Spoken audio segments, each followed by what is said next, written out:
Olá, seja muito bem-vinda, seja muito bem-vindo, eu sou o Mikael, esse aqui é o Sobre o Escrito e hoje no canal a gente vai falar sobre Gabriela Cravo e Canela, de Jorge Amado.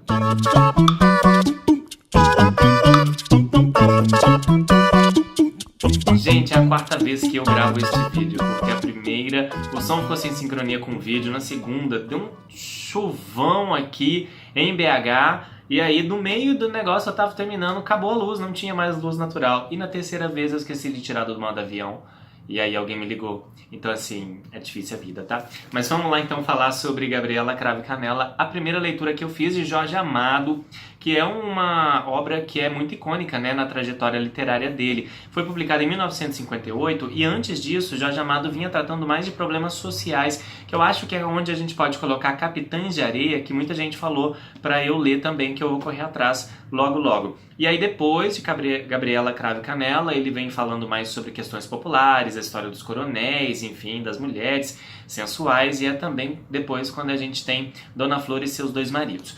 Essa história aqui, obviamente, foi adaptada muitas e muitas vezes para novelas, né? A gente teve uma novela em 1960, em 75 teve a grande novela que foi com a Sônia Braga fazendo o papel principal de Gabriela. A Sônia Braga voltou nos anos 80 para fazer um filme de Gabriela Cravo e Canela e em 2012 Valcir Carrasco fez a adaptação com Juliana Paz no papel principal de Gabriela. Eu não vi nenhuma dessas produções, então eu cheguei para a primeira leitura de Jorge Amado assim completamente cru e virgem das narrativas dele, dos personagens, eu não sabia qual era a história da Gabriela e me surpreendi demais. Teve um probleminha aqui que eu não estava gostando muito no começo, mas eu vou comentar com vocês lá no final do vídeo, tá bom?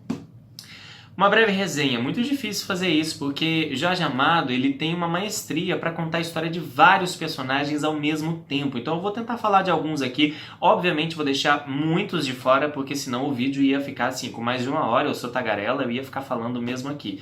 Mas a gente está falando de uma Ilhéus, no sul da Bahia, de 1925, uma cidade que era a capital do cacau e exportava cacau para a Europa, para a América do Norte também, porque lá era uma terra muito boa mesmo para a produção desse produto, né? Teve uma grande ascensão e depois teve a decadência também do cacau em Ilhéus, mas aqui a gente está falando da época do ouro, que os coronéis estavam assim ganhando dinheiro, nossa, a rios assim, sabe?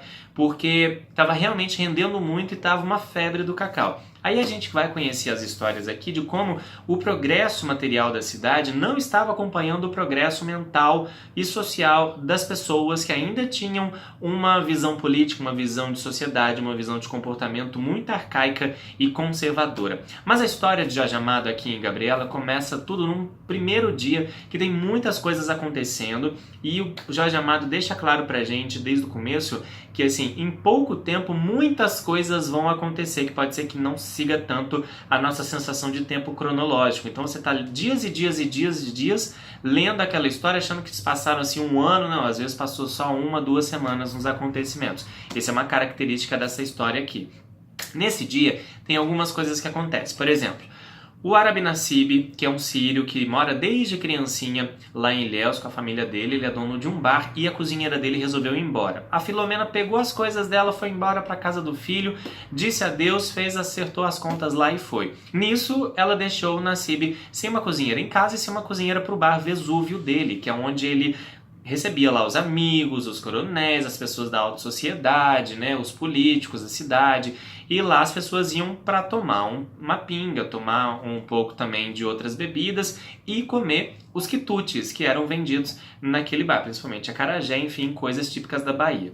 E aí o Nassib ficou desesperado, precisava de uma nova cozinheira, como achar uma cozinheira em Ilhéus, ele ia ter que, assim, pedir os trabalhos da irmã dos reis, que cobravam super caro para fazer essas coisas, enfim. E ele sai procurando uma empregada. Outro fato que acontece nesse dia é o encalhe de um navio que estava vindo do Rio de Janeiro para Ilhéus, porque Ilhéus, apesar de ser um grande produtor de cacau e exportador, o cacau não saía diretamente de Ilhéus porque não tinha um porto, eles tinham só uma barra, mas que tinha muita areia, assim, sabe? Tinha que fazer todo um trabalho lá, porque os navios sempre encalhavam, então eles tinham que mandar a produção deles para a capital e de lá e para outros países. Obviamente eles perdiam dinheiro com isso, né? E isso era uma grande questão ali dessa Ilhéus de 1925. E esse navio encalhou. Vindo nesse navio estava Mundinho Falcão, que é uma figura política muito engraçada e interessante aqui, que ele personifica essa vontade das pessoas e da cidade de progredir, né, mentalmente também e nos costumes, e ele é posto contra o Ramiro Bastos, que é um grande coronel, o mandante político da cidade, que ele é essa figura conservadora e os dois ficam brigando o tempo todo. Por exemplo, o Ramiro Bastos, ele não acha que tem que fazer reformas ali nessa barra, não. Já o Mundinho Falcão está voltando do Rio de Janeiro com a notícia de que ele conseguiu a solicitação atendida para levar um engenheiro lá que vai fazer as obras da barra e vai abrir aquela barra para exportação direta para outros países, né, para o cacau sair diretamente de lá. O Mundinho Falcão, ele é irmão de políticos lá no Rio de Janeiro, que tem ligação com o presidente, e o Ramiro Bastos tem ligação com o governador da Bahia. Então os dois ficam nessa briga política muito tempo. Essa briga política é sempre um assunto ali principal aqui em Gabriela, Cravo e Canela, o assunto de Ilhéus e também lá do interior da Bahia. E um outro fato grandioso, infelizmente, que acontece nesse dia é que o coronel Jesuíno Mendonça, ele matou a mulher dele, Sinhazinha, e o Osmundo, que era o dentista da cidade, novinho, os dois estavam tendo um caso, o coronel descobriu, foi lá e deu um tiro nos dois na cama. E foi um rebuliço, assim, em Ilhéus, todo mundo lá e tudo mais. Só que apesar de ter sido um rebuliço, aí a gente conhece como que funcionam as coisas em Ilhéus, daqui de 1925, da história do Jorge Amado. É uma Ilhéus que não ficou indignada com isso, ficou só surpresa, porque tinha esse costume e essa mentalidade, essa lei não escrita, de que um marido que fosse corneado, ele tinha que pagar essa desonra com sangue da amante e do amante dela, né? Da mulher e do amante dela. E aí fica todo mundo assim, não, Jesuíno fez a coisa certa, que não sei o quê, se não tivesse feito, porque já tinha tido um outro cara lá que foi traído e não matou a esposa e teve que fugir de Ilhéus porque ninguém mais dava nem bom dia pra ele, sabe? Bom dia, não dava nem mais bom dia pra ele. E aí isso vem acontecendo, então a gente realmente conhece como era Ilhéus, materialmente crescendo e evoluindo, mas os costumes estavam ali arraigados, enfim. No meio disso, o que acontece? Surge Gabriela. Gabriela, ela estava fugindo do sertão junto com o tio dela, e aí chega lá no tal do mercado dos escravos, como eles chamam, e o Jorge Amado coloca aspas toda vez para falar sobre esse lugar lá de Ilhéus, que antigamente era onde os coronéis, enfim, iam lá comprar os escravos para produção nas roças, né? Como a escravidão acabou há um tempo, né, nessa história aqui, nem tanto tempo atrás, mas como acabou, os retirantes do sertão nordestino iam para lá em busca de emprego, e os coronéis iam lá, eu quero você, você meu jagunço e tal. O Nassib não achava mais empregado em lugar nenhum, foi lá para esse mercado e ele encontrou Gabriela. Aí a gente conhece essa figura maravilhosa dessa mulher que tem uma sensualidade, tem uma leveza na vida que deixa todo mundo louco na cidade. Mas isso é porque agora eu vou citar a minha primeira ressonância pessoal dessa história. Porque Gabriela vem mostrar pra gente que o progresso não tem que ser buscado nas coisas materiais, tem que ser um progresso de dentro da gente. Se a gente não muda, não adianta nada o que a gente tem. Então uma pessoa que tem posses não significa diretamente, automaticamente, que ela seja uma pessoa de mente aberta, que ela seja uma pessoa mais pra frente, né? Pode até ser, mas não é isso que vai definir a mente da pessoa. Porque a Gabriela, por exemplo, ela não tem nada, ela veio do sertão com uma trouxinha, o tio dela, ela acabou se perdendo do tio, e ela estava lá toda cheia de barro e o Nassib encontrou ela. O que acontece?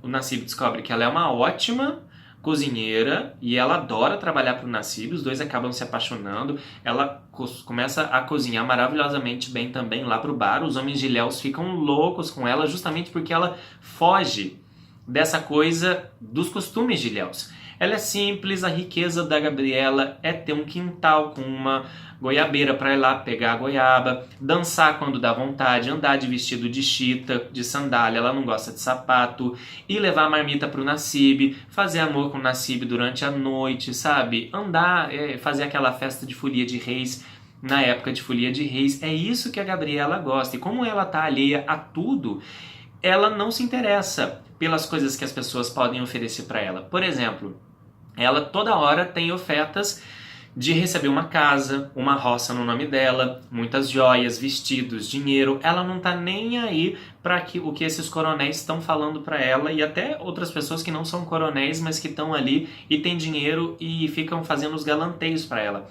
Ela não gosta, ela só gosta de se sentir desejada. E ela tem uma relação, assim, ela tem uma percepção de sentimento e do amor muito à frente das pessoas de Ilhéus de 1925. Eu tenho a dizer ainda que muito à frente de pessoas de 2018, tá? Com relação a muitas coisas. Então ela, por exemplo, ela gosta de um homem perfumado, ela gosta de dormir no peito de um homem, e ela não entende o porquê que ela não pode ter isso também com outras pessoas além do Nassib. E a gente vai descobrir essa questão assim dela também. Da forma como ela gosta muito do Nassib, gosta de cozinhar para o Nassib, de estar para o Nassib, junto do Nassib. Ela não tem nenhuma vontade de sair, mas o Nassib morre de medo. E ela não tem problema se ele também tiver outras mulheres, enfim, contanto que ela também tenha ele, sabe? Isso é uma coisa absurda de você pensar aqui em 1925... Sendo que ao mesmo tempo na história a gente conhece a história da Martina. Opa, acho que eu até falei errado, não é Martina não. A gente conhece Malvina.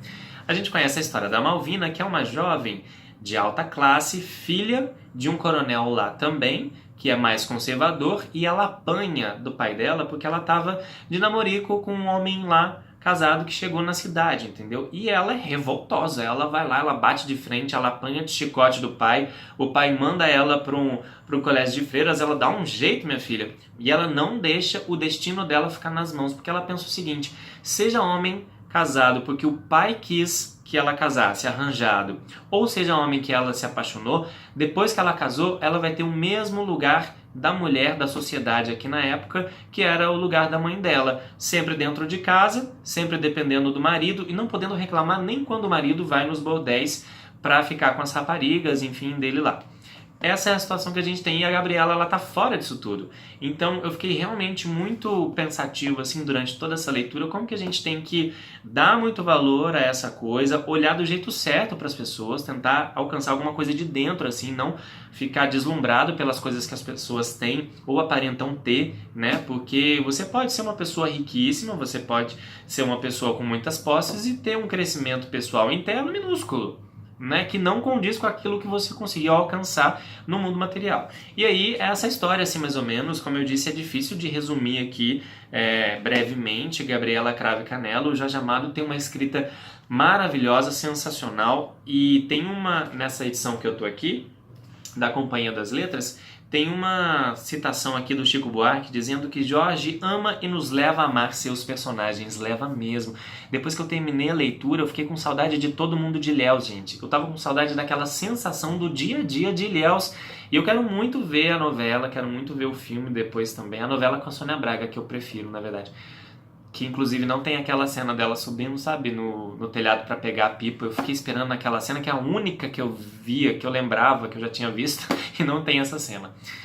Então é uma coisa muito bacana. O Jorge Amado, ele tem uma maestria, ele é mestre de conseguir colocar várias histórias de várias pessoas aos pouquinhos dentro de você. De repente você sabe o que as pessoas estão fazendo, mesmo se elas não estão aparecendo na novela, na parte que você está lendo, né? Bom, agora eu quero comentar brevemente aqui algumas questões com você que já leu Gabriela Cravo e Canella ou que já viu as novelas e não se importa de levar alguns spoilers, viu? E olha que eu me segurei muito para não dar muito spoiler até aqui, porque é realmente difícil de contar isso daqui. Se você não está nesse grupo, eu agradeço muito a sua participação aqui no canal, sua presença aqui. A gente se vê em outros vídeos, tá bom? Beijo pra você. Tô falando rápido, né? Mas é porque eu tô com medo de acabar a luz aqui de novo e armar outra tempestade aqui do nada em BH e eu ficar com mais um quarto vídeo perdido, né? Gente, apesar de eu ter gostado muito mesmo de Jorge Amado, ele demorou pra me conquistar, mas demorou muito. Primeiro porque Gabriela demora a aparecer, eu tava ansioso, falei, gente, cadê Gabriela? Eu quero conhecer Gabriela. Segundo, que no começo ele mostra pra gente uma escrita tão machista, eu tava incomodado da narrativa girando em torno só daquele mundo machista, dos homens machistas que estavam lá super felicitando o coronel Jesuíno Barbosa porque ele matou a mulher e o amante, e ninguém lembrando da Sinhazinha, porque afinal de contas ela era mulher de um coronel que também tinha necessidades, que também queria viver uma história de amor, enfim, né? Ninguém ponderava isso. Mas no final o Jorge Amado ele conseguiu surpreender e ele conseguiu me mostrar como que as mudanças elas vêm aos pouquinhos, ainda que venham a tropeços, né? Atropelando as coisas, devagar e estranho, e é bom a gente perceber essas coisas assim. Por que eu tô falando? O Nassib casou com a Gabriela, né? Ele tava com medo de perder ela, foi lá, propôs o casamento, foi um casamento maravilhoso e tal, e ele quis transformar a sertaneja que veio lá e ele conheceu cheia de barro, que só tinha conhecido o sertão e a vida, numa dama de alta sociedade. Ele tentava colocar ela nos sapatos mais apertados. A Gabriela detestava que sapato, pra quê? Tentou colocar ela cheia de ouro, cheia de joia, cheia de vestido, mas ela só queria andar de chinelo na rua, trabalhar, não queria ter empregada, né? Isso foi muito engraçado de perceber assim, não são coisas bruscas que acontecem, né? Vamos devagar. E aí acontece aquele episódio que o Nassib descobre que o padrinho de casamento dele, da Gabriela, o Tunico Bastos, estava tendo um caso com a Gabriela, e ele estava sendo chifrado. O Nassib pegou um revólver, foi lá, achou os dois na cama e ao invés de atirar, ele não fez nada. Ele deu umas bofetadas no Tonico e só deu uma surra na Gabriela. Assim, vamos botar muitas aspas nesse negócio, porque é realmente difícil de falar isso, né? Mas assim, ele poderia ter matado. Mas para um homem de 1925, eu tive que fazer um esforço assim, interpretativo, filosófico muito grande. Para um homem de 1925, naquela cidade que tinha esse costume tão grande, não matar e apenas conseguir lidar com a emoção dele ali, né? Batendo na mulher, que a gente sabe infelizmente que acontecia demais, ele achou que ele ia ter que fugir da cidade, porque ninguém ia mais dar nem bom dia para ele como já tinha acontecido antes. Só que ao contrário, por ele ter feito isso, a cidade já estava mudando, sabe? A cidade estava mudando, tinha uma outra geração nascendo, os coronéis que eram muito conservadores mandavam os filhos para fora para estudar, obviamente não as filhas, só os filhos. Quando eles voltavam, eles estavam cheios de pensamentos assim, filosóficos, de mudança, de progresso, de evolução, coisas assim, de razão, enfim, e já tinha alguma coisa germinando ali na cidade. E a cidade estava precisando de uma ação como essa do Nassib, de ao invés de não matar, ele simplesmente romper com esse costume arcaico, com esse costume medieval da cidade de matar as mulheres. E aí, como ele achou que ia ser expulso da cidade, ele foi vangloriado por todo mundo. Vangloriado, porque as pessoas estavam esperando aquele tipo de mudança. E ali foi um ponto inicial. Eu gostei que o coronel Ramiro Bastos morreu antes de perder a eleição para o Mundinho Falcão, para celebrar e representar também essa decadência desse tipo de pensamento naquela época lá.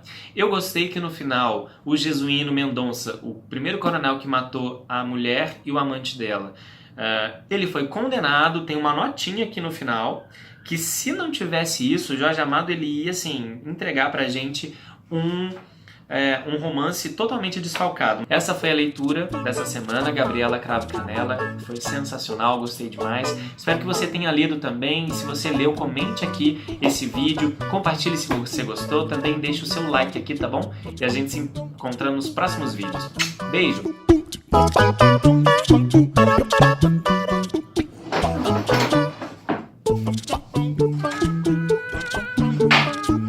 Falar sobre Craviela, cravo e canela.